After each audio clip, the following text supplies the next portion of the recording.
From your Revere TV studio on Broadway, it's the Revere Review. Hello and welcome to this holiday edition of the Revere Review. Ho, ho, ho. I'm Debbie Pesca. And I'm Ed DeVoe. Well, since we last talked in early November, there's been a lot happening with the proposed casino at Suffolk Downs. As you all remember, on November 5th, Revere voters said yes to the casino, while East Boston voters said no. Mayor Dan Rizzo, not wanting to give up on the potential revenue from the casino and related development in the city, met immediately with Suffolk Downs leaders to begin developing plans to place the casino solely in Revere. At the outset, it looked like a long shot, but one worth taking.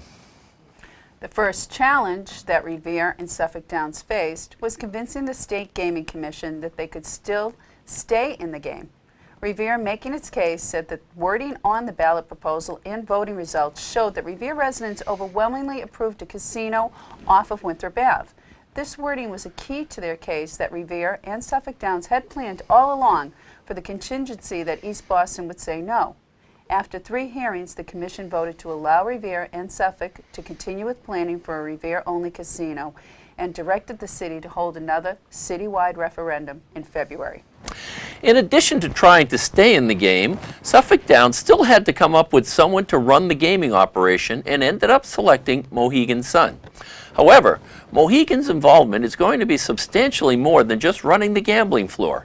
They're now going to be the developer and owner of the casino, and Suffolk Downs will become just the landlord, leasing the casino land to Mohegan's son. This, Suffolk Downs explained, had to happen in order to maintain the Revere Casino and the East Boston Racetrack as separate entities. Shortly after announcing the relationship with Mohegan, they, along with the city and Suffolk Downs, began developing plans for where the new casino will be and what it will look like. To date, 2 architectural drawings of the proposed casino have been presented to the public. More details are expected within the next couple of weeks. In the meantime, Suffolk Downs, along with the mayor, appeared before the City Council and Zoning Subcommittee to seek approval for zoning changes that would allow the project to be built in the area of the track where the horse stables are currently located. The zoning changes were approved, and the council also passed a motion unanimously supporting the Revere-only casino bid. So, what are the next steps? Well, first, we will soon see more drawings and plans from the casino. Then the mayor and his team will negotiate a new host community agreement with Suffolk Downs. When that agreement is completed, it will be assigned to Mohegan as the owner and operator of the casino. Suffolk Downs and Mohegan Sons will then complete their application and submit it to the Gaming Commission by the end of December. Citizens of Revere will then go to the voting booths in February and will decide once again whether they want gambling within the city. And then finally, the Gaming Commission will decide in April or May who will get to build the Greater Boston Casino, Suffolk Downs and Mohegan Sun or Steve Wynn. And in a related development, the City Council recently approved a zoning change that will allow for the eventual construction of a hotel on land currently occupied by the Parkway Mobile Home Park near the Suffolk Downs property, where the proposed casino would be built. All on the City Council agreed that a hotel would be an improvement over the crime-ridden trailer park. Some asked that homeowners be involved in the planning and placement of any hotel that be built in that area. We'll be right back after these messages. Hello, my name is Chief Joe Caffarelli of the Revere Police Department. I'd like to make you aware of some scams that we've been receiving reports of that have been costing people a significant amount of money. The first is the kidnapping scam. You get a call stating that your loved one was in an accident and that the individuals calling will only let them go safely if you wire money to them.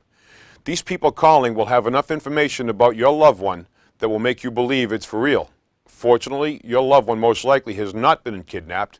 Instead, you have become the target of an increasingly common scam throughout the nation. When faced with this situation, remember to ask simple questions such as where the accident happened or what car your family member was driving. Try to get the phone number that called you and stay calm. The suspects in this scam often use your confusion and stress to take advantage of you during the call. The best way to respond to this is to first attempt to get in contact with your loved one. This will be the best way to prove that the people behind the call are just scamming you.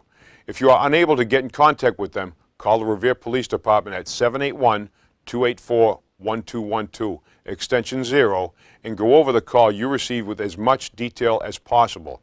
At no point should you go to an ATM or wire any money. Once you do, you can't get it back. Now I'd like to give you some tips on how to prevent this scam. When family members are going to work, school, or out for the day, know their itinerary, who they will be with, where they are traveling to, and what their final destination will be. Constantly update and query your privacy settings on your social media profile sites. It is often through these social media being public that allows criminals to learn more about you and gain the upper hand. Do not provide unknown individuals with your personal information via social media sites, and only provide your private information to those you know and or wish to have that information. Check to see what privacy information is readily available to the public via the respective social media sites that you and your family are linked to. I'd like to tell you what to do should you receive such a call. Attempt to verify the validity of the number the scammer is calling from. Attempt to verify the authenticity of the caller of the scam. Attempt to identify the location of the person and or the family member potentially being kidnapped.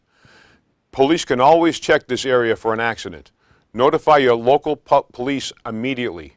Refrain from accepting any subsequent calls from the number associated with the scam.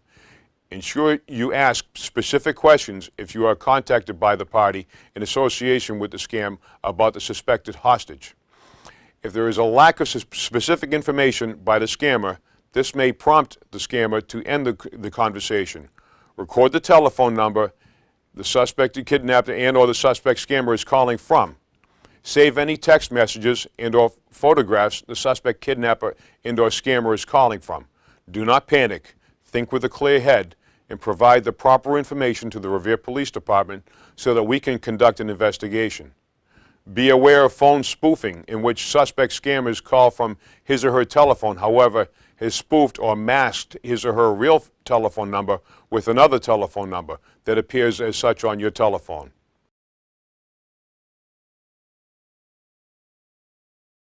Well, in a year where they had to struggle to achieve a 3-8 record, the Revere Patriots pulled off a stunning 13-7 Thanksgiving Day win over their arch rivals, the Winthrop Vikings. The game, broadcast live from Winthrop's Miller Field by Revere TV, showed that in a year with a poor showing, the Revere Patriots still had enough heart and pride to pull off the victory, which, by the way, was their second victory in a row. So let's take a look at that fantastic finish. Absolutely. And now the clock finally starts up. We're going to let it run down. The class of 2014 at Revere High School crowding the fence. Coming down from the stands. They got something to cheer about. Peter, we don't know how big. I mean, this This happens about as often game. as Haley's Common. 30 seconds left. Revere stopped Winthrop on their last drive. Tommy Portrait under center. He's going to take a knee, and that's going to do it, Mike. That's history. Oh, and they're going to give Lou Ciccatelli an ice bath in 20-degree below zero weather. But you know something? I don't think he's going to care. We got 6, 5, 4. It's like New Year's Eve here, baby. And that's it. Revere High School has upset the Winthrop Vikings at Miller Field. And the class of 2014 is storming their players. My God.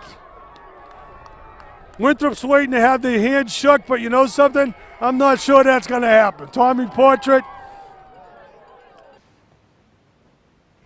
In his post-game remarks, Coach Lou Ciccatelli said this team never gave up on itself all season. We had a lot of injuries and a lot of tough breaks along the way, but in every game, week in and week out, despite the adversity we faced, we came out and gave 100% right to the end of every game. We never quit. So who knows? Maybe there's a huge win streak getting started here. And in other Revere-Winthrop Thanksgiving matchups, the Revere Lady Patriots beat Winthrop Lady Vikings 33-12 in the annual Powder Puff game. Winthrop scored the first and last points of the game, but Revere racked up 33 points in between to go on for the win. Let's take a look at some of the Powder Puff highlights. On the line, Adamson takes the snap, last play of the game. She throws it into the end zone. And it's intercepted. And it's intercepted by number 48. Victoria Garino intercepts the pass on the two-point conversion. It. Whistle has and blown. That's the game. The Revere Lady Patriots have beaten the Winthrop Lady Vikings on the Thanksgiving Powder Puff game. The final score, Revere 33, Winthrop 12. It was just a dominant performance from start to finish by the Patriots. Well prepared. We've belabored the point of how much they practiced. And, well, the old saying is practice makes.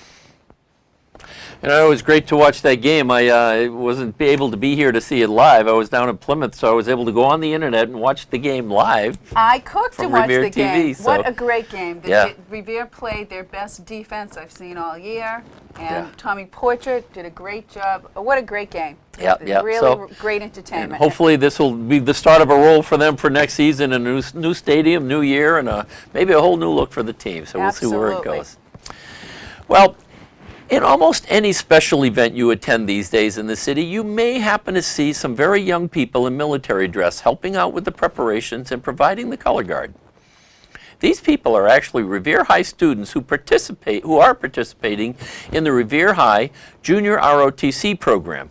I recently had the pleasure to meet and talk with these junior ROTC cadets and the faculty members that guide them to get a little background on the program. Let's take a look at some of the excerpts from that interview. It's my pleasure to be standing here today at Revere High School with Major Deborah Bowker and Sergeant Major Robert Callender, who are the instructors for the Junior ROTC program here at Revere High. Welcome. And I wanted to ask you first off about how the program got started. Sure, sir. The program was started based on a school improvement initiative that was submitted by one of the cadets in the battalion, Cadet Seha, to the Assistant Superintendent, Mr. Chris Malone, which prompted Dr. Garcia to reach out to Lawrence High School, who dispatched a team down here of students, cadets, and their leadership, and provided a presentation to the school committee, superintendents, and the mayor. And they subsequently submitted their application and were awarded a National Defense Contracting Corps, which is the equivalent of a non-funded JROTC program. And we started last school year. So you've been in existence for about a year. Yes, sir. And if I understand right, I think almost right out of the bat, I mean, there's been a waiting line for people to want to participate in this program? Within the school, sir? Yeah. Yes, sir. Based on 2 instructors, we can have 150 cadets in the program. Currently, we have 119 cadets this school year. All right, well, and we're going to talk a little bit about some of the accomplishments, but at this point, what I wanted to do is ask the cadets a couple of questions. And first and foremost, and if I could have somebody come up and explain to us what your mission is and the goal of the program. Okay, I'm standing here with Battalion Commander DeRosa. Do I have that right? Yes, sir. Okay. Battalion Commander, explain to me or tell me what the mission and the goal of the program is. Well, JROTC is a nationwide program, so the nationwide goal of the program is to motivate young people to become better citizens after they graduate high school. Okay. And throughout the program, you're learning many things about leadership and community service? Yes, sir. Our curriculum goes on a couple of different topics. Dealing with our mission goal specifically, we have a civics course talking about U.S. history and what it is to be a citizen, as well as leadership training. Great. Now, part of this program, and this is a 4-year program, there is a specific curriculum. You want to talk about the curriculum a little bit? Speaking about the curriculum, after the civics and leadership training, we have a couple of our multifaceted subjects where Cadet Chorlian, who's our executive officer, could probably speak more to that. And Cadet Chorlian? Yes. Welcome. Talk a little bit about the curriculum. So besides going through the history and the leadership training, we also do different training with first aid, map reading, different skills like that to also teach other things that will also help in our teams as well as everyday learning. Okay, and it's over 4 years, and each year you're learning a little bit more? Yes, we have the LET levels that we go through, so 1 to 4. Okay. Now, you're what year in school are you? I am a junior. You're a junior, so, okay, so you're into what would be the 3rd year if you had been into this for 3 Yes. years, yeah? Yes. You know, I have to say that, you know, coming away from that interview and being involved with some of the cadets in some of the city events, that they're quite an impressive group of kids. I mean, it's just amazing, and they are quite a tribute to the city, and kudos to them, their advisors, and the school administration for setting up this great program. A great addition to the schools and to the city. Great addition. Yep. Also, speaking of great addition, congratulations to the revered cheerleaders A, B, and C squads who all placed first at Nationals in Orlando this past week. Your hard work and dedication certainly paid off. Also, the Red Sox held a We Want the Trophies Twitter contest, and guess what? Revere High School won. Here is our own Revere TV intern, Gina Ciambelli, with the report. Yesterday on Twitter, RHS tweeted at the Red Sox Twitter account with the hashtag We Want the Trophies, and we got the most tweets in out of all the schools in Massachusetts. So the whole kind of contest is that if we had the most tweets, then we would have the 3 trophies from the World Series from 04, 07, and 13 come to our school with Wally, the mascot of the Red Sox. And so we had like over 1,000 tweets sent in to the Red Sox Twitter account, and we also made a Vine, which is a video, like a 6-second video, and we were singing Sweet Caroline in the cafeteria. Sweet Caroline, so yeah, I think we deserved to have them come here, and so they did, and everybody seems to be enjoying themselves.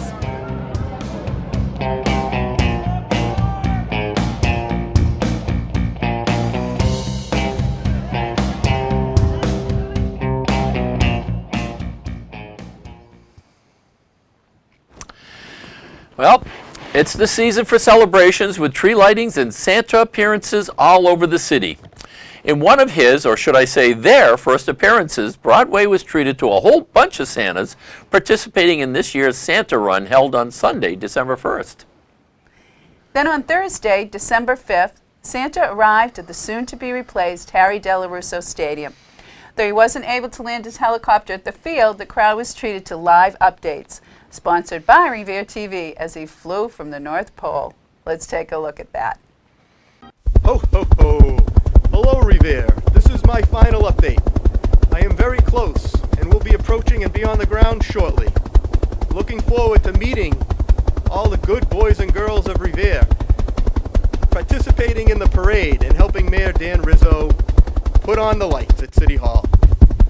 I'm also looking forward to meeting each and every one of you and finding out what you want for Christmas. Come see me at City Hall and take a picture with me and tell me what you want. Again, I will be there in a couple of minutes. Look forward to seeing everybody. Ho, ho, ho!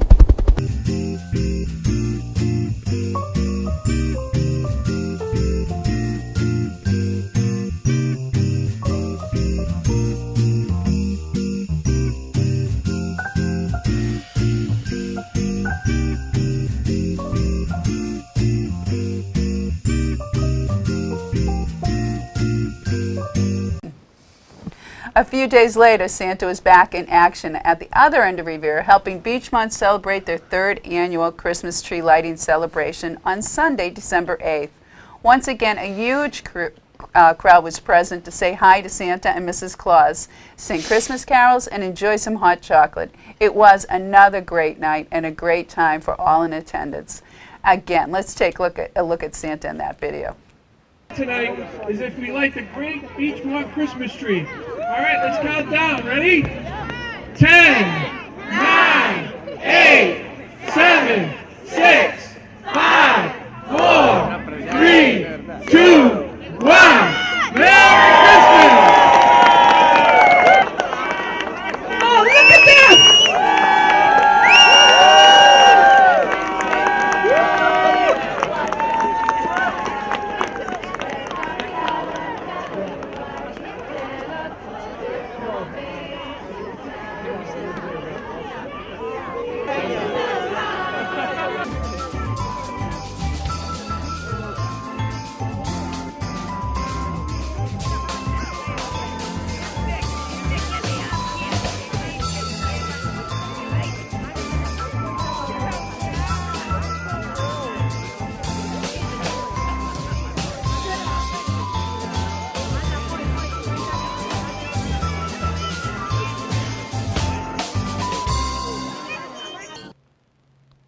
And finally, Santa also made an appearance, as he always does, at the annual Robert A. Mara Sounds of Christmas concert held at St. Anthony's Church on Sunday, December 15th.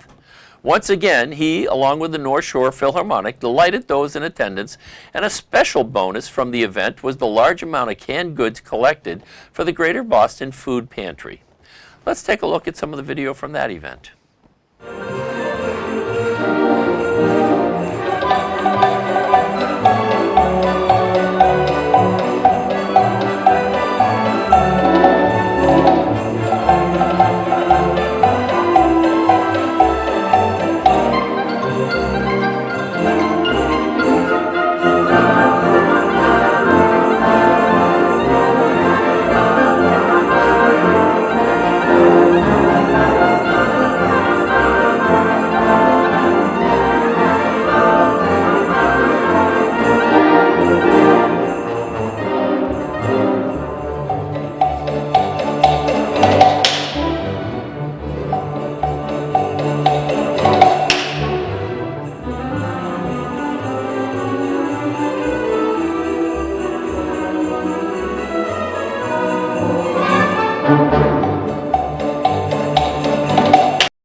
You know, Ed, I know you've gone to some of these Yep. events, but you can also watch these programs on Channel 8 or on Revere TV, the YouTube page.